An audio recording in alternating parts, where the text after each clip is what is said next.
നല്ല മുരിഞ്ഞ ബ്ലാക്ക് കളറിലുള്ള beef fried recipe നോക്കിയാലോ. ക്ലീൻ ചെയ്ത് വെച്ചിരിക്കുന്ന ബീഫിലേക്ക് മല്ലിപ്പൊടി, മുളക് പൊടി, ഗരം മസാല, മഞ്ഞൾപ്പൊടി, ഇഞ്ചി വെളുത്തുള്ളി പേസ്റ്റ്, അതുപോലെ തന്നെ ചെറിയ ഉള്ളി, ഇതിലേക്ക് ആവശ്യത്തിനുള്ള ഉപ്പും കുറച്ച് കോക്കനട്ട് വിനീഗറും കുറച്ച് വെളിച്ചെണ്ണയും ചേർത്ത് നന്നായിട്ടൊന്ന് മിക്സ് ചെയ്തെടുത്തിട്ട് ഒരു പ്രഷർ കുക്കറിലേക്ക് ഇട്ട് കൊടുക്കാം. ഒട്ടും വെള്ളം ചേർക്കേണ്ട. കുക്കർ അടച്ച് വെച്ച് മീഡിയം ഫ്ലെയിമിൽ 4 വിസിൽ വരുന്നത് വരെ കുക്ക് ചെയ്തെടുക്കാം. അതിനുശേഷം കുക്കറിന്റെ കംപ്ലീറ്റ് പ്രഷർ പോയിട്ട് ഓപ്പൺ ചെയ്യുമ്പോൾ ബീഫ് നല്ല പാകത്തിന് കുക്കായി കിട്ടും. ഇപ്പോൾ ഇത് ഫ്രൈ ചെയ്തെടുക്കാനായിട്ട് നല്ല കട്ടിയുള്ള ഒരു ഇൻഡാലി ഉരുളിയാണ് ഞാൻ ഇവിടെ എടുത്തിരിക്കുന്നത്. ഞാൻ ഒരുപാട് നാളായി നല്ല കട്ടിയുള്ള ഒരു ഇൻഡാലി ഉരുളി വാങ്ങിക്കാൻ ഇരിക്കുമായിരുന്നു. അപ്പോഴാണ് കോക്സ് അപ്ലയൻസസിന്റെ പേജിൽ ഈ ഒരു ഇൻഡാലി ഉരുളി കാണുന്നത്. അപ്പോൾ തന്നെ ഞാൻ ഓർഡർ ആക്കി വാങ്ങിച്ചു.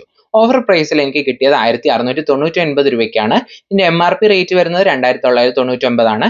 അപ്പോൾ ഇതിനിടയ്ക്ക് ഇതിന്റെ റേറ്റ് മാറാനുള്ള ചാൻസ് ഉണ്ട്. അതുകൊണ്ട് തന്നെ വേഗം തന്നെ കോക്സ് അപ്ലയൻസസിന്റെ പേജ് ഫോളോ ചെയ്തിട്ട് ഓർഡർ ചെയ്തോളൂ. ഇവരുടെ വെബ്സൈറ്റിൽ കയറിയും ഓർഡർ ചെയ്യാവുന്നതാണ്.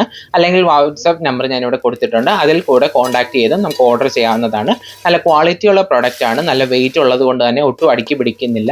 അതുമല്ല 100% സേഫ് ആണ് ഇത് കുക്കിങ്ങിന്. കേരളത്തിൽ എല്ലായിടത്തും ഇത് ഫ്രീ ഡെലിവറിയാണ്.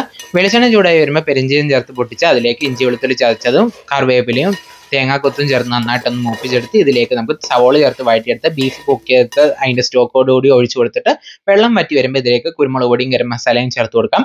അതിനുശേഷം ഇതുപോലെ നല്ല ബ്ലാക്ക് കളറാക്കി ഫ്രൈ ചെയ്തെടുത്താൽ ബീഫ് ഫ്രൈ റെഡിയാണ്.